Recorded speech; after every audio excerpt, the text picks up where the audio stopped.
Hi, everybody. It's Allie, and welcome to our Y&R Chat for Sunday, November 15th, 2020. Big week for Chance Chancellor, this was. He proposes to Abby and then takes a bullet for Adam, all in the same day. Not gonna lie, I would be so embarrassed if my guy set up a bunch of balloons in the middle of the public park and then proposed to me while everybody was just casually passing by on their lunch hour. But that's just me. I'm way more private. It totally suited Chance and Abby. It was cute. It was a very beautiful display. They are a very beautiful couple. Chance looked gorgeous, down on one knee, flashing his big, beautiful smile. And Abby looked gorgeous with her big, beautiful smile and tears of happiness streaming down her face. What can I say? They do make a gorgeous couple. And I think that Abby and Chance's love story, even though I know it's kind of sticky sweet, I think the show benefits from it right now. It's nice to have something sticky sweet and light and lovey, and you don't have to overthink it too much. And I was happy for her when she gleefully accepted Chance's proposal. And then they both went home. Home being in quotes. I guess home is where you hang your hat. They both went home to the hotel to have baby-making sex. And then right after that, Chance immediately went out to meet his fate. And I completely felt for Abby when she was waiting in the waiting room for Chance and worrying about him. I felt all of Abby's tears and emotion for Chance, but I will say I didn't feel tears for Chance. I didn't feel afraid for Chance. Was it me? I never thought he was in any real danger. He was shot on Monday. He was up, he was down, he was fine, he had an infection, he was conscious, he was unconscious, but I didn't feel any sense of peril. I knew that by Friday, he would be flashing his big, beautiful smile again at Abby, planning a happy ending with her. And maybe that's okay. Maybe that's okay. The drama just wasn't in that part of the show this week. And I want that. I want a happy ending for Abby and Chance. I want a happy wedding for Abby and Chance. I kind of wish it more was Sharon and Ray having the happy wedding planning moments right now. But hey, Mariah is going to be the maid of honor at both of these upcoming weddings. So maybe she can recycle some of the happiness between the two couples. I'm looking forward to some wedding. It was Mariah who suggested that maybe Devon could become an ordained minister to perform the ceremony for Abby and Chance. That's perfect. Devon's grandmother, Catherine, was an ordained minister, and she performed a few weddings in her time. Who knows, maybe Devon can marry Sharon and Ray, too. I'm looking forward to it. I do wonder, though, since we had so much talk about wedding planning this week, I do wonder if Abby and Chance are going to change their mind and decide to just do a quick, maybe even a hospital wedding. I could just see them deciding that the wedding isn't important. They just want to be married now since she's pregnant already, and we all know it. So I wonder if that even could possibly be the 12,000th episode happiness with Nina, and who knows, maybe even Jill coming back for this wedding. of Abby and Chance, the Newman Abbott Chancellor Hamilton Winters 4 Pillars of Genoa City Society wedding right there in the hospital room. Or who knows, maybe in the middle of Catherine's living room. I like it. I think Abby most definitely needs to lock down this deal with Chance sooner rather than later, so that Chance doesn't change his mind and decide that he wants to marry the true love of his life, the one whom he would give his life for, Adam. While the Newman family awaits Adam's arrival at the intervention, Adam activates a bomb. You gotta be kidding me. Adam was actually going to blow everyone up. Oh yeah.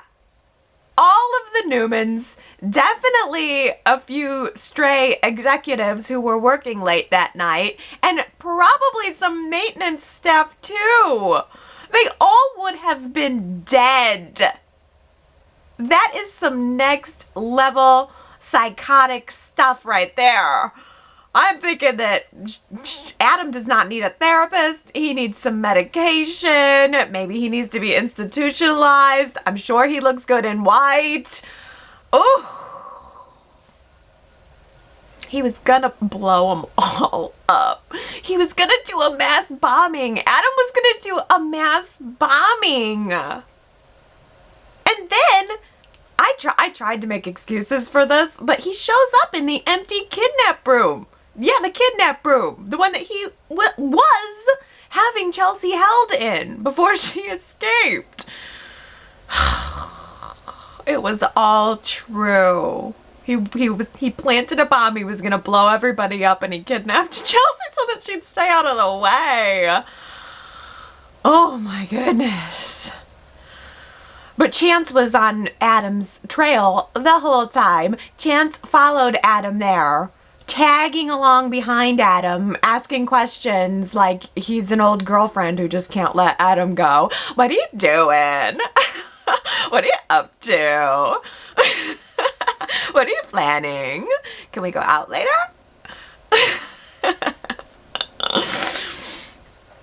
Chance follows Adam to the top of the kidnap building that Adam apparently owns, and Chance spots someone who's standing on another rooftop, like across the way, and the person has a gun, and like an old girlfriend who just can't let Adam go, Chance then dives in front of Adam to take the bullet and save Adam's life.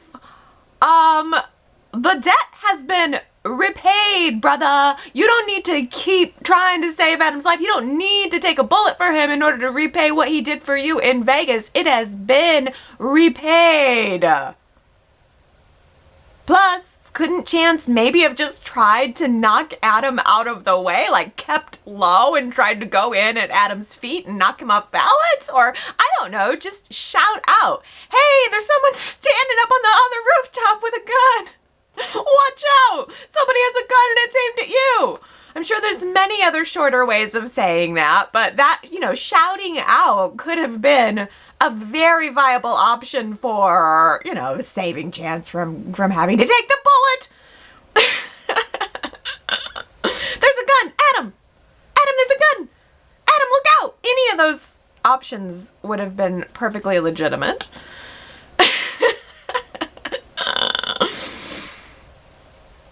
Well, after the bullet is fired, Adam comes to, realizes that Chance is lying there bleeding. Adam calls 911, but he flees the scene. Adam definitely does not want to be caught up in that investigation. He's grateful, like, thanks so much, but I gotta go.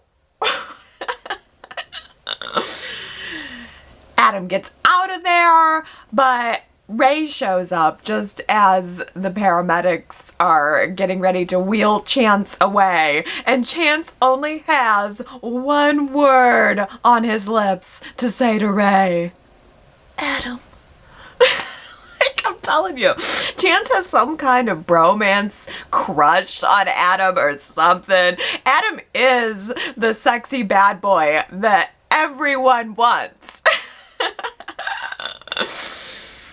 Chance couldn't find a way to squeeze in an extra word with Ray. He has one chance to say anything to Ray. He can't just say, "Is Adam okay?" No, he has to just say, "Adam." All right. I guess.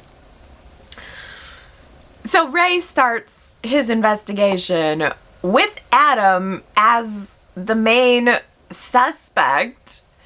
But then Chance comes through his surgery and he comes to consciousness just long enough to tell Ray and everyone else that Adam is not the shooter. Adam was the intended shootee. Wow! Who would want to shoot Adam? Everybody loves Adam. Ooh, this is going to be fun. Now we get to set up our bulletin board with a photo of Adam in the center with a bunch of photos of all the suspects surrounding him with a red string being attached from Adam to each one of the suspects. Who would want to shoot the invincible Adam Wilson?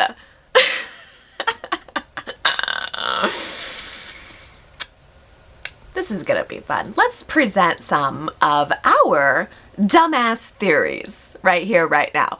Did anyone else take special note of how Adam, when Ray was at his apartment questioning him, Adam told Ray not to even be coming around here with any of his dumbass theories. I do not believe that I have ever heard the phrase dumbass uttered on The Young and the Restless in my over 25 years of daily watching the show. That was a real moment there. That was charming. But all right, I'll go with it. I've got some dumbass theories. Let's start out with suspect number 1, Chelsea. She's the most obvious suspect. She definitely did it, 100%. It's entirely possible that Chelsea did it and she doesn't remember. She had just been kidnapped by Adam, just escaped. She was in the area of that building, and she does have a convenient head injury that she's been acting weird about for weeks now, and she was acting weird this week too. Ray starts to question Chelsea. Right after she had just escaped her captivity and returned to the Chancellor Mansion, you know, the most obvious place that anyone would be looking for her. She goes right back to the Chancellor Mansion, the place where she was abducted from. Kevin and Chloe get home, and Chelsea's just standing there in their living room. Her makeup is smeared. She looks wrecked. She still has the one shoulder sweater exposed on. One exposed shoulder sweater. I would have ripped that thing off first thing. But she's in tears. She's standing there, and Chloe and Kevin are saying, "Hey, glad to have you back, Chelsea." But I'm thinking, hey, thanks for stopping by the happy home where your newborn godson is staying. Chelsea doesn't think twice about the danger she might be putting him in. She knows that she's in danger, and yet she lured the danger right back to the house where her godson is staying. Hey, you know, you can say what you want about Gloria, but at least Gloria had the sense to not bring the family down in whatever she had gotten herself tangled up into. I'm almost getting a split personality vibe from Chelsea, because when Ray first questions Chelsea, she tells him that she's been kidnapped. She thinks that Adam did it because she saw those schematics for Newman Tower on Adam's laptop. She tells Ray everything, and she seemed genuinely afraid.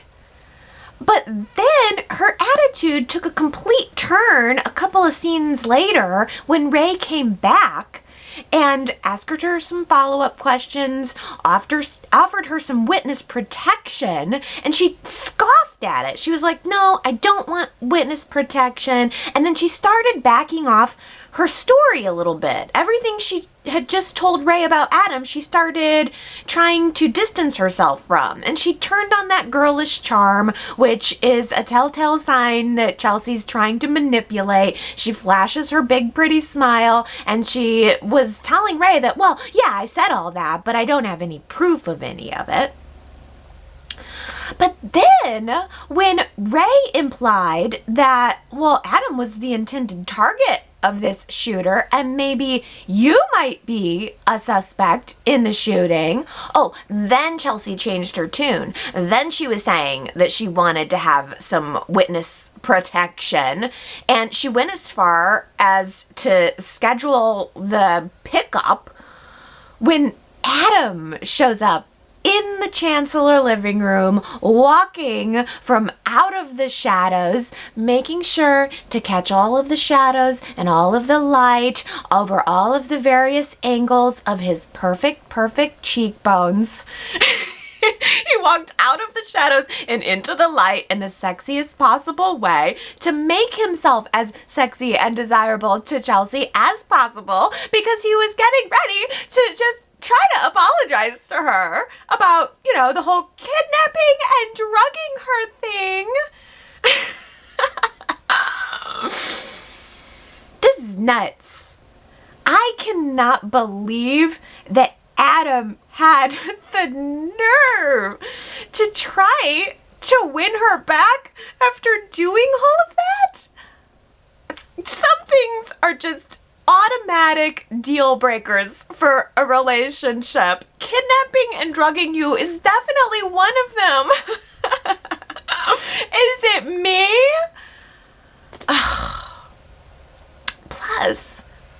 Plus, this Adam always does this. The Mark Grossman Adam always does this. He runs to Chelsea after Sharon has rejected him. The news of Chance being shot rattled Sharon so much that she couldn't help thinking about how hard it would be to lose Ray. Sharon has already lost one lawman to the job, Dylan, and she doesn't want to lose two. Sharon also seemed to have absolutely no problem believing that Adam could have been the one to shoot Chance. Ray tells Sharon to be on alert because Adam's on the loose. He shot, it's suspected that he shot Chance, so don't have any contact with him. Keep Faith safe. And Sharon was going right along with it without questioning anything. She made no attempt to contact Adam. She made no excuses for Adam. She was not second-guessing anything that Ray had told her until the news came out that Adam did not shoot Chance, that Chance was taking a bullet for Adam. Well, that was enough to make Sharon whiz right on over to Adam's penthouse in her fantastic blue silk blouse with the almost wrapped or tied collar. Oh my gosh. And that insanely sparkly navy blue jacket and the tight, light denim jeans that pulled the whole ensemble together. Oh my gosh. Sharon Case looked better than ever this week. I am so in love with her. I was so in love with that navy sparkle jacket, and her blue eyes were just sparkling right alongside that jacket, and she was looking so fit, and her hair was looking so right, and I have to admit that she and Mark Grossman do make a really nice looking couple. I don't know about the Sharon and Adam characters, but I have to admit I'm kind of into them as a real life couple. It works. But what didn't work was Sharon trying to draw any information out of Adam. I got the sense that Sharon was maybe trying to help out Ray there, trying to get Adam to give her information about anything that might have happened. But then the whole meeting just basically turned into a meeting about how they shouldn't be meeting anymore. And also Adam's sorry that they were meeting before, and Sharon says, well, we better not have any more meetings to talk about how we shouldn't have any more meetings.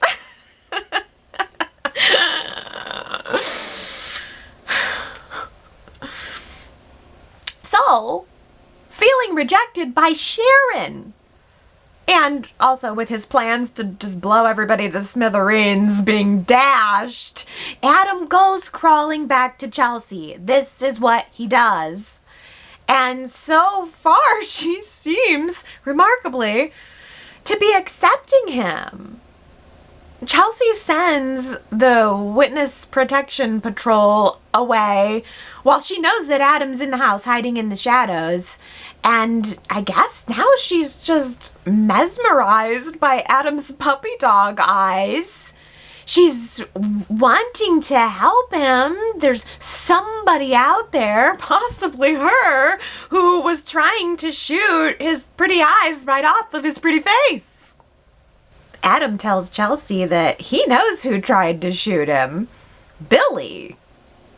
And I'm sure that Chelsea is going to be jumping right on board to help Adam prove it. For one thing, it's a suspect that's not her. For another thing, it creates an opening for her to either blackmail away some time with Johnny, or to try to prove that Billy is a threat to Johnny in some way. I feel like this theory really plays into Chelsea getting what she wants. So, Billy is our official suspect number 2 on the red string list. Let's just tie that red string right around the nail and connect it into Adam. Billy is definitely the shooter. 100% for sure he's the one that did it. Except not, because Billy seems to be enjoying torturing Adam way too much to want him dead. Billy needs Adam to stay alive so that he can continue to make Adam's life a living hell. That's the goal. But in the previews for next week, Billy is telling Lily and Amanda that he might need a lawyer. I wonder who that lawyer will be. I would not mind seeing Billy put under this pressure. What worries me about Billy is that we've just had no growth from him whatsoever on the issue of Adam. I don't need him to ever forgive Adam. Billy can never forgive Adam for the rest of his life. But I think I've, as a viewer, seen enough of the hunt for now. So when word leaked out that Adam was potentially the one who shot Chance, Billy sprung into action again, like the Adam beat reporter that he is. That's Billy's whole beat, the Adam beat, the Daily Adam Report by Billy Abbott. That's all he does. He goes to the hospital to try to get some information, and it does not go over very well with Abby. It was so insensitive. She can tell just by his line of questioning exactly what Billy is up to, exactly what he's there for. And yeah, I'm sure Abby at that point does eventually care who shot Chance. But in that moment, all she cares about is that Chance will make it. And Billy is her family. Billy should be sensitive to that. But he's not. Abby just gives him an earful, sends him back like a dog with his tail between his legs, and Lily yet again scolds Billy for his predatory behavior. And at this point, the problem for me is every week somebody is scolding Billy for his predatory behavior. And every week he seems remorseful in that moment. But then it changes nothing. There's just no movement of the story. There's no growth for the character. I don't need another Adam expose article. We already had one. It was fun, but I'd just rather move on. Billy and Chancecom need something else to focus on, or then, yeah, let's let Billy be the target of an investigation. Let's turn the tables and let him be the one to take some heat for a minute. So far, we have 2 main suspects on our board, but I've got a few other pictures to tack up here and tie red strings to Adam. It seems obvious that the police would want to question Chelsea, but it also seems more obvious that the police should be questioning Chloe. She was in the same house as Chelsea. Why isn't Chloe a main suspect? Everybody only gets one shot and she already had her turn, so she couldn't have been the one to do it? No! Chloe! Everybody knows that Chloe hates Adam. Even if everybody doesn't know that she tried to shoot him before, I'm pretty sure it is common knowledge that she tried to run him down with her car. And she's had as many attempts on Adam's life as Billy has. And the fact that she has a newborn newborn son would not stop her, because she had baby Bella when she tried to shoot Adam last time. So it was definitely Chloe. 100% it was definitely Chloe. But it was also 100% definitely Gloria. I know, this one seems out of left field, but Gloria certainly could have been the owner of the hand inside the black leather glove that was holding the gun. Gloria came to town with some sort of secret just before this whole mess with Adam started to erupt. Now, I don't know exactly what the connection between Gloria and Adam would be, but I wouldn't be surprised to find out that there is a connection between them and that it could be revealed in the coming weeks. The next suspect for the board, Faith. 100% it was Faith. Faith did it. Faith shot Adam. It was Faith. There's no need to continue this, really. So it turns out that what Jordan had in her bag of mystery was a bottle of vodka, I guess? How lame. All Jordan could come up with for us was a bottle of vodka and some pineapple juice. I had high hopes for this troublemaker, and she can't even get us any good street drugs. Move over. Next.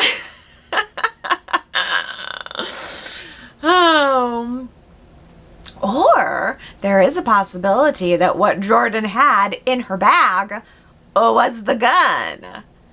Maybe Faith got so blackout drunk on one pineapple screwdriver that she stumbled to the top of the tower and pulled the trigger with perfect, drunken, first-time gun user precision. Faith is the only one that really is smart enough to have made sure to have the presence of mind to put on the black leather gloves, even if she was drunk. This seems like something that Faith really could have pulled off. But now Faith is going to have to deal with the consequences. I am so glad that we finally had Faith and Phyllis cross paths this week. Phyllis and Nick are so deeply involved, and yet we never have any sense of Phyllis interacting with his children at all. Christian has been long out of the picture. He's locked in a barn somewhere. And now that things are really heating up with Faith, I've been wanting to see the bad girl in Phyllis sniff out what's going on with the bad girl in Faith. So Phyllis happens upon Faith feeling woozy in the park, and then catches her chatting up with Jordan and puts together the pieces that Faith is suffering from a wicked hangover. And Phyllis sat down and talked with Faith. And Phyllis listened to what Faith was saying. And it seemed to me that Phyllis understood and could identify and was having an open mind about the whole thing. Any kid can slam a bottle of vodka, but the truth is, the hangover is the way bigger punishment than anything the parent is going to say to you. And Phyllis was nodding, and she seemed to understand and identify completely, but then she informed Faith that she was going to have to be informing Nick about this whole thing, which is the right thing to do, of course. But Faith was pleading with Phyllis not to tell him. But Phyllis does need to tell him, and she was intending to tell him, but then they got into this petty argument over Victoria, which seemed very unfounded after everything was seeming copacetic last week. Suddenly Victoria is coming in between their relationship, and they're all annoyed with each other, and it caused the opportunity to tell Nick about Faith to pass Phyllis by. But next week, in the previews, it seems to suggest that Phyllis is going to tell Nick about Faith's dalliance with the bottle of vodka. I'm thinking that maybe we need to have Grandma Nikki sit down and have a talk with Faith about this. Vodka seems to be the preferred poison for the women in the Newman family. Y&R is delivering Paul. The fans have asked, and Y&R has given. We've had a lot of Paul this week. We went from 0 Paul to suddenly a pretty good amount of Paul. The Baldwin Fisher family had an awesome get-together at the Grand Phoenix. I love it. I just love Michael and Lauren together. And Paul made a cameo right after they were finished with their meeting. I thought it was going to be a one-time thing. Paul was letting Michael know that Chance had been shot. It seemed a little unnecessary to tell him. Well, no, I guess I keep forgetting that Michael is the prosecutor? He's the Genoa City prosecutor? So Michael should have been informed. It's just that Y&R doesn't play that. I still in my mind think of Michael as just being an attorney on call, but no, he's the prosecutor. So he will hopefully play a bigger role in this. Maybe we'll get some more Michael at the end of the day. And we were definitely getting more Paul this week, more than I even expected, because then Paul met privately with Victor to discuss what was going on with Adam. In fact, it was Paul who told Victor that Adam was no longer a suspect in the shooting of Chance, that he was the intended victim, and more importantly, that Adam was planning an attack on the Newman family while they awaited his arrival at the intervention. Oh, and it seemed so right that Paul was there to break this news to Victor, and I especially appreciated the way Paul started to say, look, Victor, I know what it's like to have a son that's messed up. I mean, Ricky. There was even a point where Paul had a fear that Ricky had planted a bomb in Heather's apartment. So this was a great connection to make between the two fathers. That was a really great scene. I was totally into it. And I'm glad that Victor is at least still trying to make some attempts to make inroads with Adam. Victor's getting no support on the topic of Adam from anyone else in his family. Victoria and Nick, and even Nikki to a softer extent, they're all telling Victor that Adam is a lost cause. But Victor refuses to give up on his son now, and I have to respect that. Adam has pushed everyone else away. He doesn't really have anyone, and I like that Victor's not giving up on him, and I'm looking forward to seeing Victor confront Adam about his latest mass murder attempt. Sharon's conversation with Lily about cancer recovery was so long overdue. It was both wonderful and frustrating to me at the same time, because I kept thinking, oh, this is so good. Why didn't this happen before? Lily could have been such a good friend to Sharon while she was going through the chemo and the surgery. Lily was around, and Sharon needed a friend during that time, not a hot, burning side romance with Adam. So do you think that Lily and Sharon will continue to be friends now? I hope so. It seems like Y&R is actually trying to give us more friendships, even if they are kind of loose. But that's what we were asking for. We've been saying we'd like more friendships, and it seems like they're doing that, and I appreciate it very much. Suddenly, Lily and Sharon, Abby and Mariah, Nick and Devon, and even Nick and Nate, and I like it. It was also nice this week to see Devon and Lily making time for each other and confiding about their relationship statuses. Lily encouraged Devon to forge a relationship with Amanda. And then Lily admitted to Devon that she's forging a little something more than a business relationship with Billy.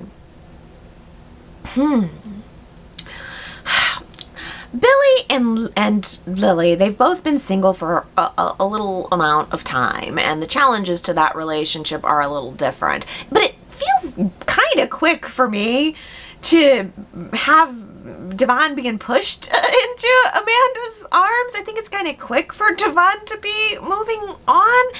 When Devon does eventually get together with Amanda, I don't want to think that it's fueled by him feeling betrayed by Elena. But Devon did admit to Lily this week that he sees things with Amanda as complicated. And what that says to me is he wants Amanda, but he's holding back. That's what complicated means. Complicated means I want this person, but something's holding me back. I mean, it's getting closer, though. They're going to have a first date next week, pretty much. And I couldn't help but notice that Devon seemed to be hanging around the Grand Phoenix lobby, just waiting there for Amanda to return from her trip, which, by the way, was totally fruitless. When are we going to make some progress on Amanda's family secret? The process is just taking so long, and it's receiving so little airtime that I've completely lost interest in it. Whatever Amanda's family secret is, it's totally sidelined. We all know that the whole story is more about Devon and Amanda's romance, and the story about Amanda's family is just the vehicle that's going to get us there. I have to say, I am glad that Y&R has responded to the fans on this topic. I mean, I think a lot of fans wanted to see Amanda and Devon together, myself included, and I'm glad that Y&R seems to be headed in that direction instead of keeping Devon and Elena together just because they are a real-life couple. Devon and Elena were nice. Don't get me wrong, I did like Devon and Elena, but Devon with Amanda and Elena with Nate, is the much more exciting coupling to me. You know I am so full of anticipation. Nothing but anticipation for Nate and Elena's full-on romance. And I'm into that way more so than Devon and Amanda's. And you know I was into that. So Nate and Elena, I'm waiting. And we had a major breakthrough this week. Elena finally admitted to Nate that she does have feelings for him, and she has been fighting it. And oh, she still loves Devon. She still wants Devon. But she must have realized that it's not fair to let Nate believe that all of the attraction was one-sided, because it wasn't. Oh, I knew the second she invited him to her apartment, I was like, okay, here we go. Here we go. And I think that Nate was really smart to threaten to leave town over the whole mess, because it forced Elena's hand. It forced Elena to show her cards. He called her bluff. He forced her to admit that she didn't want him to leave town, and ultimately she even agrees to go back to work at the clinic, which is the only place in town that Nate can apparently work because of his hand injury. And thus we come to yet another picture on our Who Tried to Shoot Adam wall. I hereby connect a red string to Nate. Yes, that's right. I think that Nate pulled the trigger. 100% it was Nate, because his hand needed some exercise and Elena wasn't available. Nate's physical therapist told him that his hand needed some action. And what better action than using Adam as target practice? I mean, why not? If Adam can be so upset over his daddy issues that he can plan to blow up a building, then why can't Nate just randomly shoot somebody? It was Nate. Plus, Nate's been extra dark and broody this week. He probably just felt like taking somebody down. If I can't have Elena, then someone else will lose their life. If I've lost my hand, someone else will lose their life. He's got lots of reason to be angsty. Nate has lost everything. He's lost his family's trust, he's lost Elena, and he's lost his hand. And he's turning dark over it. I mean, it is a notable turn of attitude this week that Nate is suddenly blaming Devon for the loss of his hand. Yeah! How dare Nate take full responsibility for his sex actions on Elena and then want Devon to take full responsibility for his violent actions on him. I am growing tired of Summer and Kyle's pancake relationship. And I'm calling it a pancake relationship because it flips over every week. They break up, and then Kyle wants to get back together and Summer doesn't. Then the next week, Summer wants to get back together and Kyle doesn't. And then the week after that, Kyle wants to get back together and Summer doesn't. And so forth. Enough! Enough already! I would have ultimately liked to see Kyle and Summer together. That's my preference. But my tolerance for the story is wearing thin. And it's about to be more of the same. It's just so predictable. The new triangle that is clearly being established is Summer, Kyle, Sally, and that just does not excite me. Here's what's going to happen. Sally next week is going to tell Kyle about Theo's plan to challenge Dina's will, and she's going to do it to ingratiate herself with Kyle and with the Abbott family. Also next week, Lauren is going to offer Summer the job as the head of JCV. And the question on the table that Kyle has put there this week about whether or not Summer wants to get back together, I think Summer's going to choose to sideline it temporarily. She's going to tell Kyle that she wants to focus on her career right now, and that's what's going to create the gap for Sally. And then we're just going to, in the same way that we saw like Lola and Summer fighting over Kyle a year ago, we're going to see Summer and Sally fighting. Summer is going to have something that Sally wants, JCV, and Sally is going to have something that Summer decides now that she wants, Kyle. It's just not, it just doesn't make me feel excited. I think Theo challenging Dina's will, that would have been way more exciting than another new triangle. But I think that that's just going to fizzle out really quickly if the actor's already left the show. I think his last day was November 2nd. So, I mean, we know it's not going to be a long, drawn-out trial. It can't possibly be. And we know that Theo's not going to inherit a dime. He's going to end up with the same thing that he's gotten since day one. Nothing.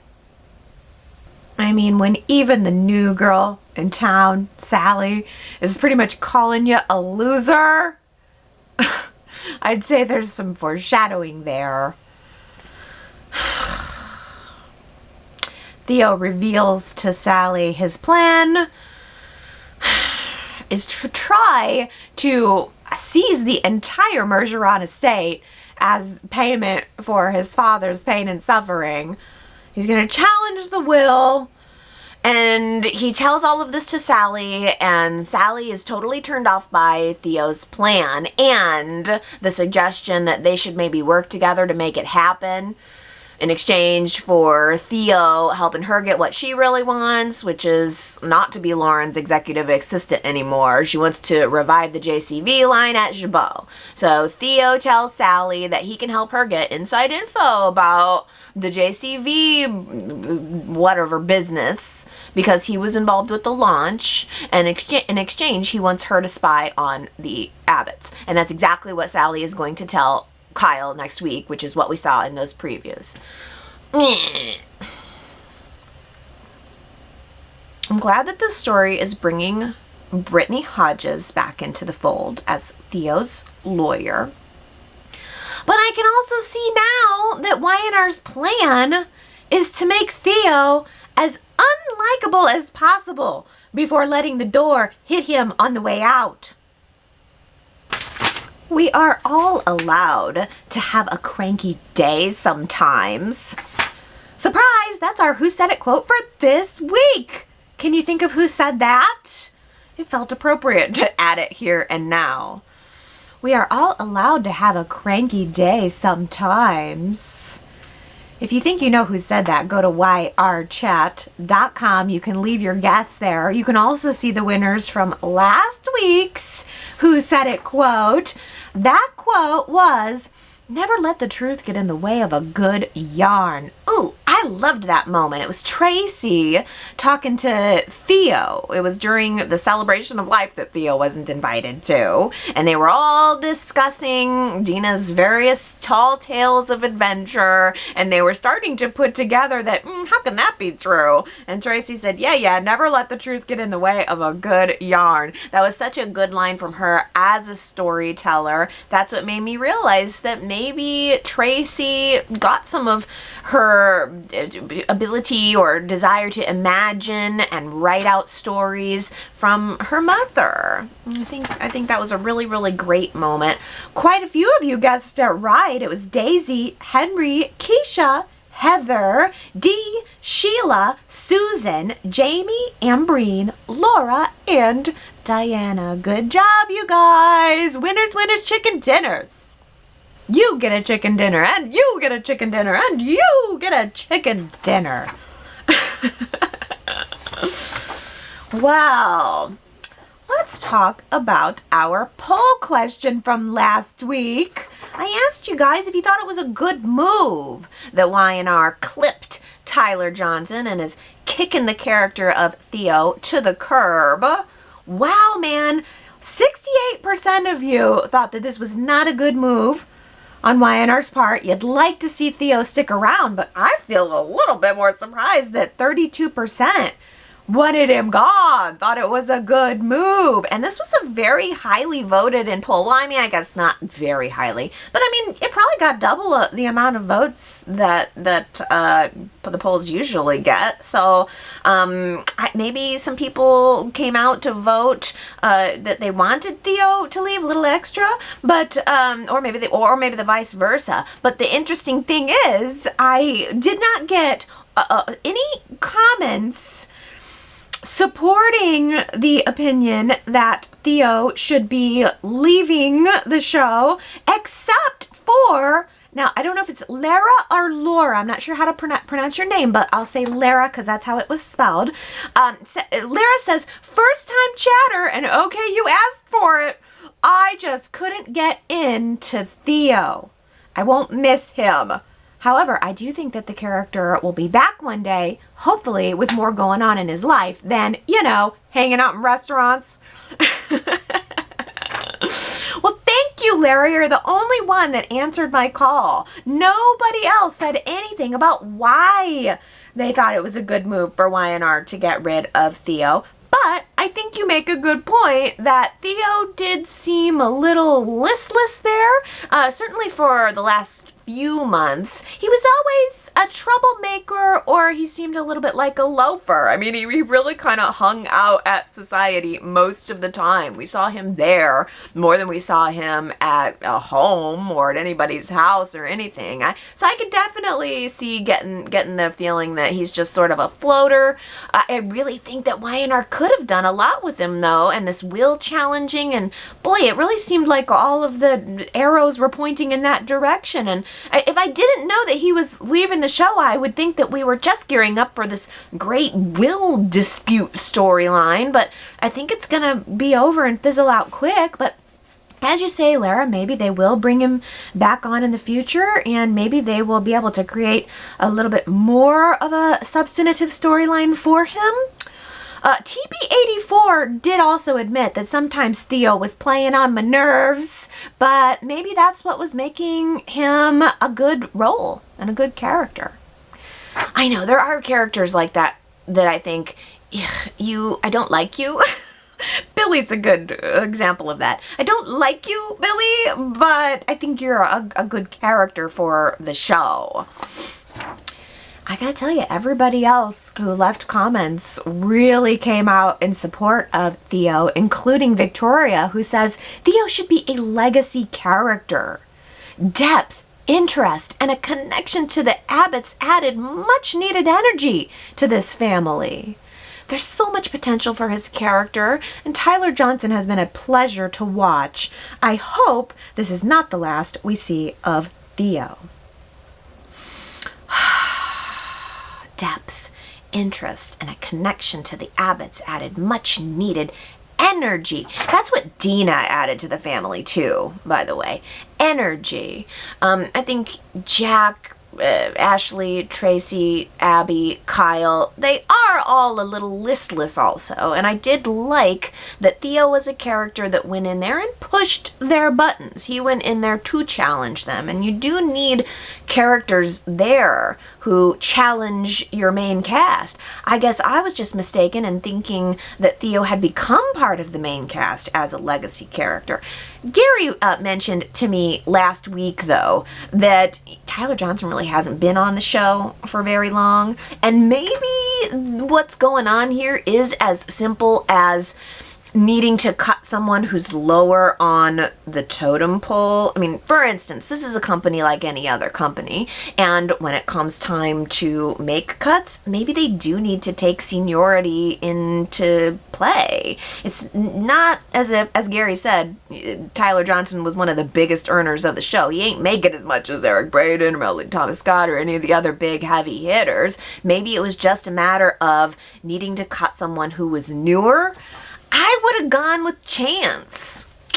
I mean, Chance is newer, than Tyler, but I mean, I don't know, they have him involved with Abby, and maybe they just knew they couldn't do anything else with Abby. I don't know the answer to the why. I only voted, I only know the answer to the poll question, which was that I think it was a bad move, and I'm mad that he's leaving the show. Kamna says, Theo and Adam are the 2 reasons I tune into Y&R. The bad boys had something. You gotta have your bad boys. We got a lot of good guys. Nick, Ray, Nate, Chance. They're all kind of, hello, I'm a nice guy. Hello, my name is General Nice Guy. But someone like Theo and Adam, I mean, say what you will about both of them, they get in there and they sure as heck make things interesting.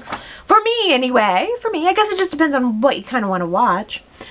Lisa115 says, I remember years ago, General Hospital let go the actress who played Elizabeth, but the fans made such a ruckus that they brought her back. Let's try to do the same thing with Theo. CBS says the best way to contact them is through their Facebook or Twitter page. Probably won't make a difference, but it's worth a shot. Yeah, and definitely let Y&R know if you're not happy about this change. And I'm sure, I know I said last week I was feeling cynical, and I said, well, when have we ever changed anything? But I think that, well, what I said too was when it wasn't a part of a regime change too. I don't think that regimes are very often to change their minds because of fan, but usually a regime goes out and then the new regime comes in and they respond to the fan reaction. But I think that Amanda, the Hillary Amanda thing is an example of someone who got killed and brought back under a new regime. I think Kane got killed at one point and then due to fan response brought back. I don't know if that was part of a regime change or not, but certainly Lisa, it doesn't mean don't try by any means. If you really like Theo, I think you should go try to support him and tell Y&R how you feel. I just wonder if I have overestimated the fan support for him. It is possible that the larger Y&R fan community at large didn't connect with him, as Lara said. Maybe there's just something that was creating a barrier and making the character unlikable, and a lot of people felt that, and it wasn't me. Jamie says, if the powers that be are intent on taking Theo from us, I wish they would give us Daniel, but only if Michael Graziadei portrays him. In a perfect world, we'd get to keep Theo and gain Daniel. I think what you're hitting on there too, Jamie, is that it's nice to have a little bit of an offbeat guy. Not clean cut, not middle of the road. You know, someone who's got a little bit of a sharp edge gives you something and someone different to get into. I think Daniel's a very good example of that. I don't know Michael Graziadei's availability. I barely know how to say his name. I feel always like I'm saying it wrong. But somebody tell me, please. Give me a phonetic spelling of his name. But seeing him in the classics most definitely re-sparked my interest in him. I don't know if they cut Theo because of budget cuts or because of fan reaction, or maybe it was a little bit of both. Who knows? I'm not thinking they're probably going to expand the cast right now, though. If I were Y&R, if I were CBS, I'd be doing my best to make the most of who I already got, and maybe that's why we're getting someone like a Grace Turner. She's already on contract with CBS. Maybe it's an easy hop, skip, and jump to let her move over. Maybe it was the same thing with Courtney Hope. Maybe she was already under contract and they just decided to utilize her in another area. Victoria says, I would have preferred some soap drama with Sally trying to make inroads and Summer plotting to get him back. But oh well. Yeah, so you would have wanted to see Sally making inroads on Kyle and Summer plotting to get Kyle back. See, I think I would have preferred to see Sally Spectra doing anything else. I don't want her popped into a romance on day one. I would rather have found out that she was the one that shot Adam. That would be my preference. Funny because Gary mentioned earlier in the week that at first he's predicting that everyone is not going to like Sally Spectra for all the reasons that people might not like Phyllis. Although Phyllis is much more demure in every way compared to this Amazon. She's just in everyone's face, and she's gonna rub people the wrong way. And I mean, do you need her when you have Phyllis? Good point. Sally has a personality that is very similar to Phyllis's, that kind of brash, and I like that very much. But it's an interesting point that as far as getting a variety of personality types on the show, we kind of already have a couple other girls that are like that. I think that Sally seems very similar to Summer right now. That's the comparison that I seem to want to make right off the bat. And in fact, Sherrod says the Sally Spectra that I loved so much on The Bold and the Beautiful is not the incarnation that I'm getting from the one on Y&R. And as the saying goes, it's all in the writing. We certainly have not seen Sally do anything particularly desperate or particularly shady. She had her opportunity to do something shady when Theo approached her to be spying on the Abbotts. And I thought, based on my impression of who Sally Spectra is on Y&R, I thought she was going to take it. I immediately thought that she was going to be a schemer. But I think we're seeing her pass the test. I think that Y&R wanted to show Sally getting an offer, a tempting offer to do something bad in exchange for something that she wants. And I think they're wanting to show us that she's legit, that she's changed, that any havoc she wreaked on The Bold and the Beautiful is not going to be the role that she's going to be playing on Y&R yet. But to Gary's point at predicting that the fans were not particularly going to like Sally Spectra, Jamie says, not to be a sour apple, but am I the only one who finds Sally Spectra to be grating and obnoxious? She literally busted into town with a "don't you know who I am" attitude, like she's a kind of celebrity. Maybe I'm just peeved that Theo is getting the axe in favor of her. That is totally the impression that I'm getting too, and I'm so sorry to say it, but there is a part of me that thinks I'd rather have Theo than her. I don't know why, but the casting news of Sally and the casting exit of Theo it's connected in my mind, and it shouldn't be. I need to be fair. I cannot take my sadness for losing Theo out on Sally, because I'm sure that she could be great, but as some of these comments have already said, I'm not feeling the greatness yet. I'm totally going to give her a chance, but there is definitely a part of me that is not vibing with her right off the bat. When she came onto The Bold and the Beautiful, I happened to be watching in that time, and I vibed with her off the bat. There was something just really fresh and sweet about her, but there was a little bit she still had some innocence. I knew she had it in her to be bad, but she still had that little twinkle of innocence in her eye, and I don't get that now, and I have to try to wipe my slate clean, I guess, on anything I know about her from Bold and the Beautiful, because I think this is going to be an all-new Sally, and I think that some of the fans are going to like it and some of the fans are not. I'm going to try to stay neutral until she gives me a good reason to sway either way, but I will tell you, I do have it in my mind that within the next few weeks, I'm going to have to put up a poll to get some first impressions on Sally to find out, take the pulse of the Y&R Chat community and find out if other people are vibing with her now or not. Let's talk about Kyle and Summer. Hope says Summer and Kyle were not childhood sweethearts, and Summer was more of a stalker than anything when Hunter was cast, making it seem like it was a love story between them is not true, and Theo was never a roadblock for Summer and Kyle. Theo came in between Kyle and Lola's relationship, and ultimately is why they broke up, along with Summer's help. Oh, okay. So Hope never felt the childhood sweetheart vibe from Summer and Kyle. Summer as a stalker. Summer more of a stalker than a sweetheart is definitely a big yes. Because when Hunter King came back to the show in 2018, a couple years ago, she definitely had stalker vibes. She was definitely involved in that weird bet with Kyle. There was something strange about her there. It didn't give me childhood sweetheart vibes there.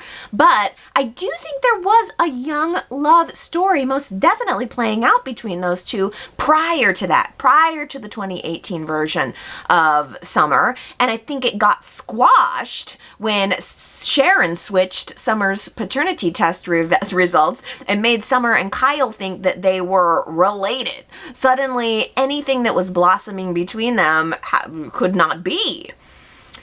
I would also argue that Theo is indeed a roadblock for Summer and Kyle. They're constantly arguing over Theo. They were arguing over Theo this week and last week. I think that you're right that Theo definitely played a bigger role in the downfall of Kyle and Lola's relationship, although I don't know, maybe Summer would have been the bigger obstacle there since Kyle and Lola's marriage ultimately ended because Kyle admitted he had feelings for Summer. But then when Kyle and Summer did reunite, it was both Lola and Theo and the relationship together that became a thorn in Summer and Kyle's sides.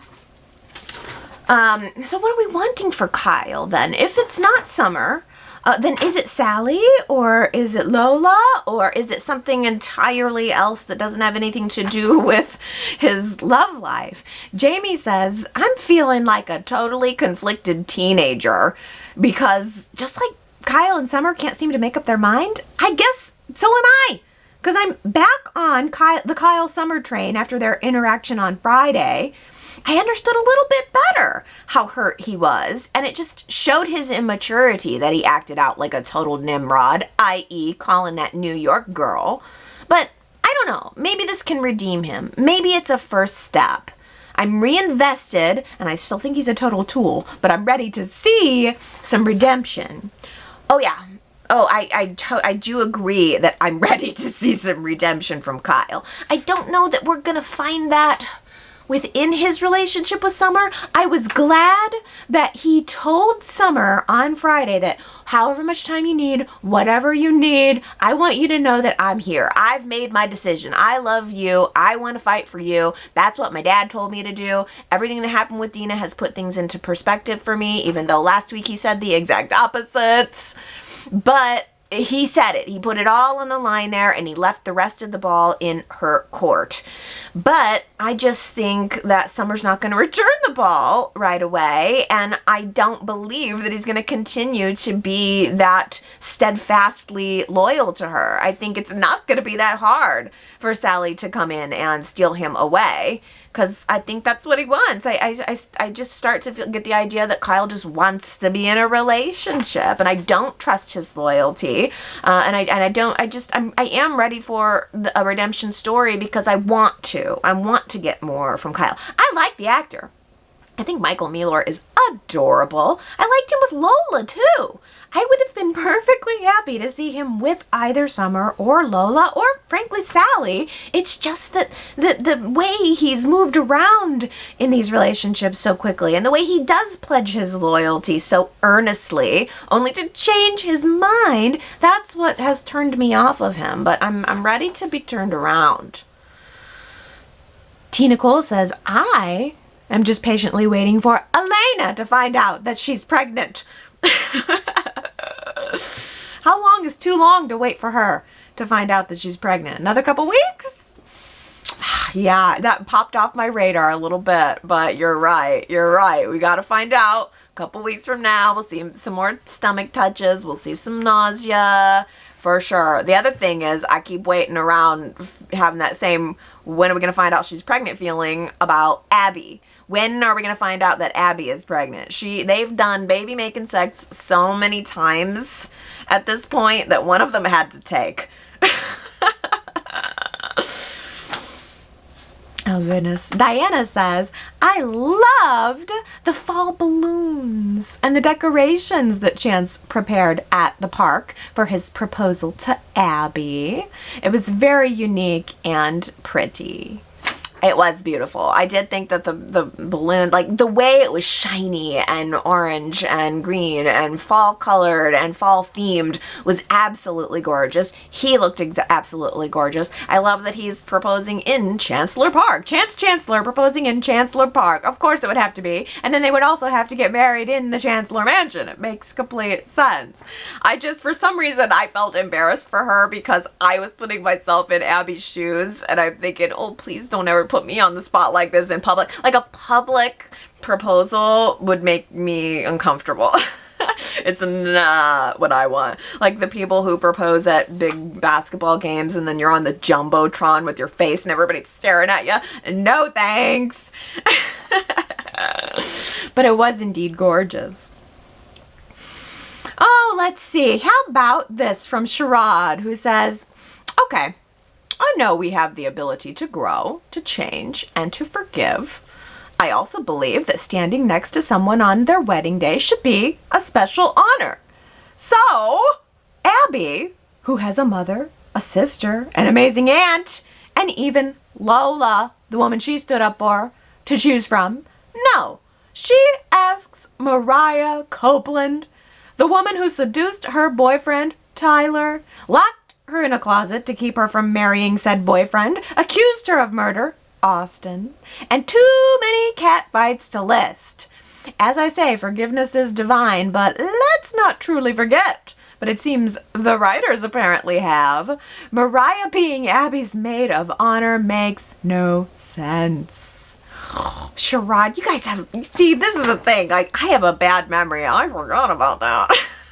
I'm as bad as the writers, but it's not my job to remember it. But I did not. I totally forgot about the Tyler thing. Totally forgot about the accusations of murder. But I didn't forget that it was still an odd choice. I agree with you that there were so many other people Abby could have chose. That definitely rang my bells because she was just talking to Victoria. And all right, she's not that close to Victoria. But what an excellent point that it could have been Lola. At one point, Abby was very close with Lola. I'm telling you, I think maybe Y&R, if they're cutting people, I don't see where Lola fits into anything anymore. So maybe that's the reason she didn't pick Lola. But hey, Tracy would have been a great person to stand up for Abby.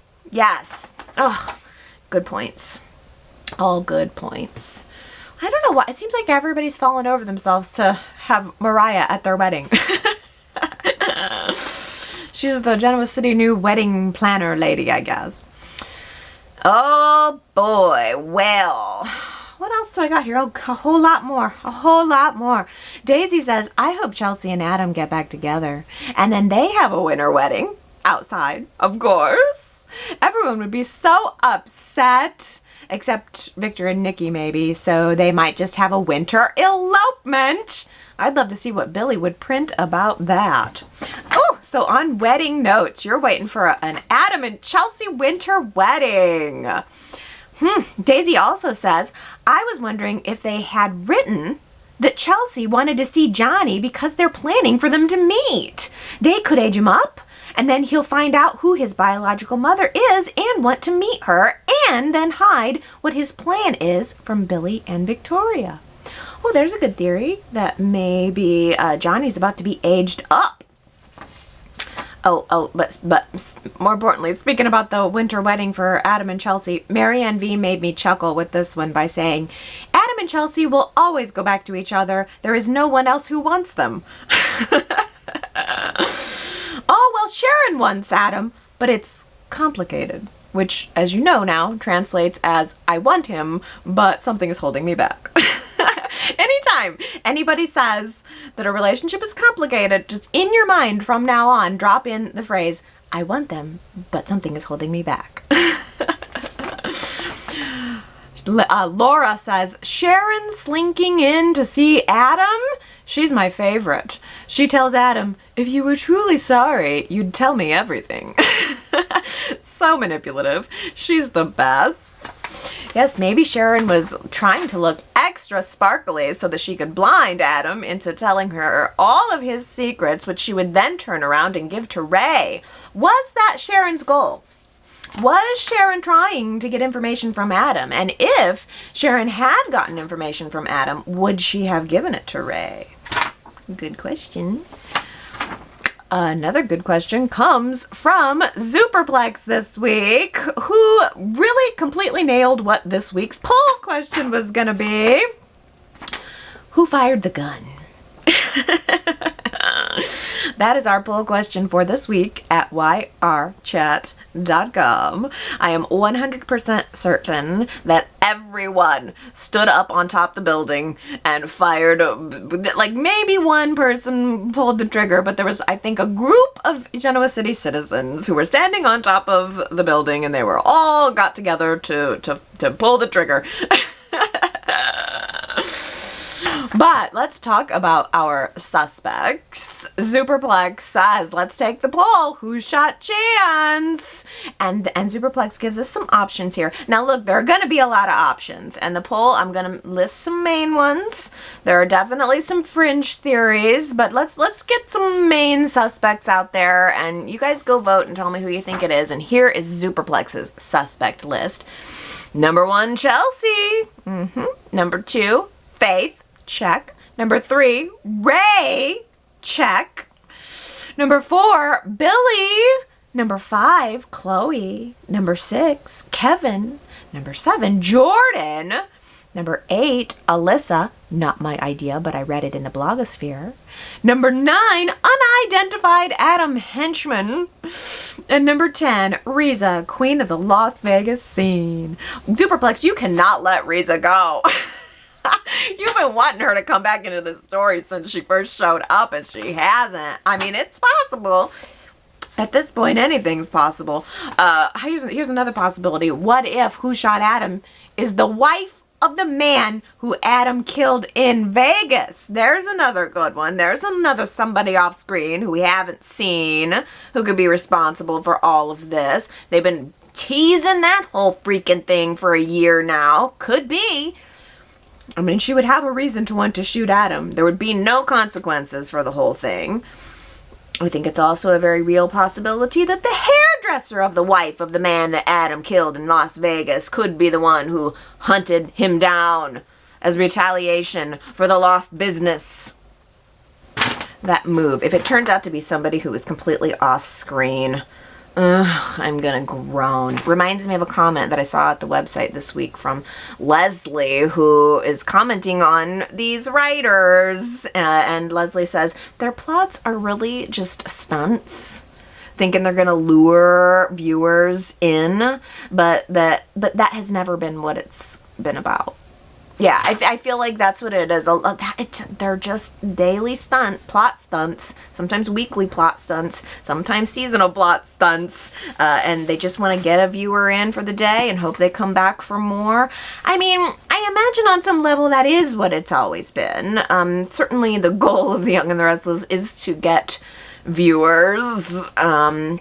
Their goal is to sell advertising, so they need viewers to do it. But it does seem, especially after coming off the classics, that, you know, our classic writers just did a phenomenal job of balancing both the desire to sell advertising and making the fans want more. I mean, the best way to sell advertising is to write a great show, not to pull a stunt on a daily basis. I hope that the answer to who pulled the trigger is not going to be a disappointing one. But I also want to back up here because I really like and appreciate that Superplex added Ray to this list, because I've seen some chatter this week a little bit about Ray's role in all of this, and I think that it's a very, very good possibility that Ray could have been the one to shoot Adam. I could have sworn that we heard, I mean, months ago, that Jordy was going to be leaving the show, and we've also at the same time been long predicting a dark turn for his character. So I'll tell you, I would not be at all surprised if it turned out to be Ray himself. Keisha says, does anyone think that Faith tried to shoot Adam? Maybe she stole one of Ray's guns. How funny would it be if they discovered that the bullet they pulled out of Chance came from Ray's gun? Whoa, I hope that's it. Dang, if that's it, that's good. Ooh, they pull the bullet out of Chance, which they have to do. They run some forensics. They find it comes from Ray's gun, and then we all chase our tails going, oh yeah, Ray hated Adam for a long time, only to find out that it was Faith. Oh gosh, that is so good, Keisha. I wish. Well, the other theories here. Victoria says it would be interesting to have an altered Chelsea be the shooter. Due to a split personality from her head injury, Chelsea wouldn't be aware that she was the shooter, and it's a well-used soap opera trope. I could see that too. Yep, I could definitely see that. It absolutely could be Chelsea, and that head injury could be playing a role. She could say she forgot, didn't realize she did it, plead whatever insanity, and Michael's the prosecutor, and Chloe and Kevin can put pressure on him, and then bada bing, she's out. No consequences. Yeah, that's the other thing too, is, I don't know, people get shot. People get shot, people die. We rarely see the consequences. I don't know that we will this time. Diana has an interesting theory. I wonder if Simon Black tried to shoot Adam. Maybe he got out of prison already and broke out and wants to continue his unfinished business with Adam and Chelsea. I'd like to see Simon Black back in town and on my screen for some added drama in Genoa City.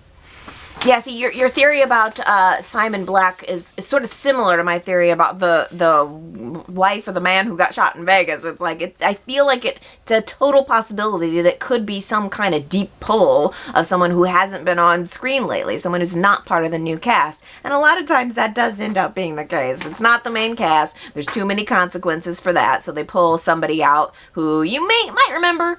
Oh yeah, that guy did it.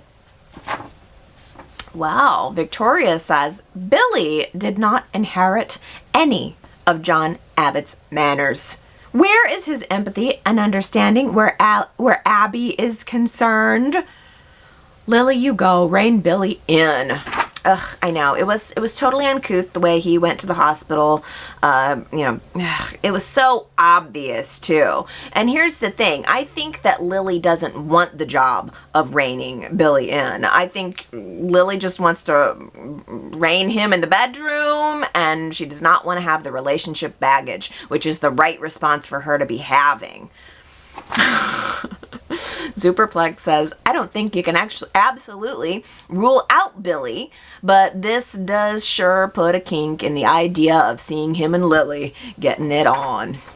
Yeah, we're going to see. I mean, if Billy does become a main suspect, at least for a week, and this is what it'll be. It'll be a week by week. Oh, this person's the main suspect now, and then next week it's somebody else, and in a month from now, we'll whittle our way down to who it actually was. But with Billy taking some heat next week, seems anyway, I think that we're going to see Lily and Amanda both being right there to support him. It certainly could put a kink in Billy's little romance with Lily, or it could maybe be some fuel for their fire, or we could see Amanda start to have some feelings for Billy throughout the process of possibly defending him. Although, I don't know, Amanda and Devon seem to be gearing up for a date together. Sandra says, Billy's too big for his britches. Who will bring him down a few pegs? Well, I think he's about to get brought down a few pegs, and I know that me and Ellen are gonna definitely look forward to seeing that, at least a little bit. Ellen says, wait, does this mean the shady, illegal behavior of gum-chewing Billy Boy Abbott will finally become public knowledge? Please? And that the link between his attempted murder and the medication tampering will be openly discussed? The Newmans won't care that Adam thought Victor had tried to kill him right before he retaliated with the medication tampering, but it's all about time that the characters talked about it. And I need to see them all wave off Billy's attempted murder just like they do Chloe's. Meanwhile, they all refer to Adam's supposed lifetime of destruction or whatever. I just need to see the double standard once again.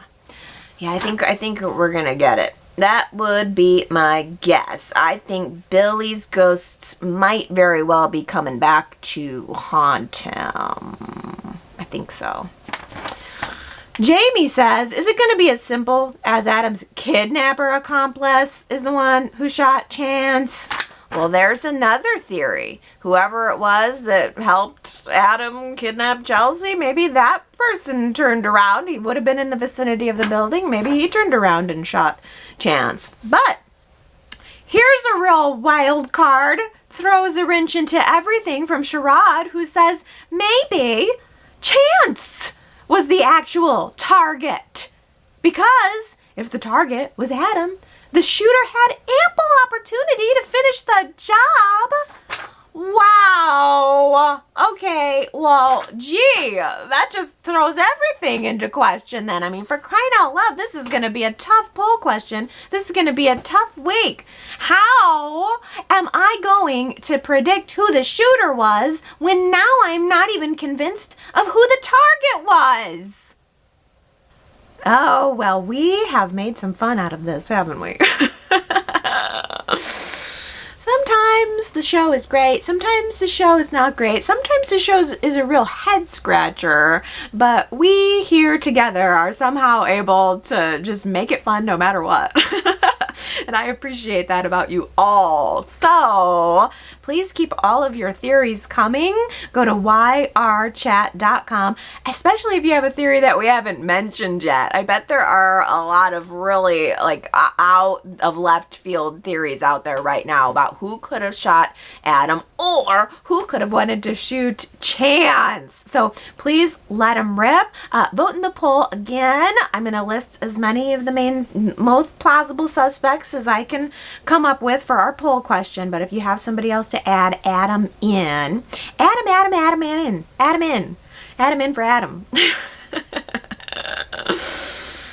Oh, and we'll see next week. Again, I really think it's going to just go in waves. It's going to be next week, so-and-so will be the suspect and we'll take some heat. And then the heat will come off. And then the next week it'll be another heat on another person. And then we'll just make our way through the rest of the year until we get to all the triple winter weddings of Abby and Chance and Chelsea and Adam and Sharon and Ray. But then just as Chelsea and Adam are getting married, Chance breaks away from Abby and runs down the aisle to declare his love for Adam. No, you can't marry her because I love you.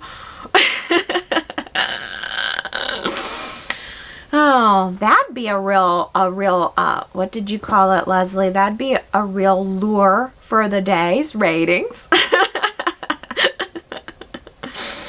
Oh, all right, everybody. I think that I've covered all my bases here today, but once again, yrchat.com. Let me know what you're thinking about the week, and I will be back next Sunday. Okay. Everybody, I love you. I hope you have a great week. Bye.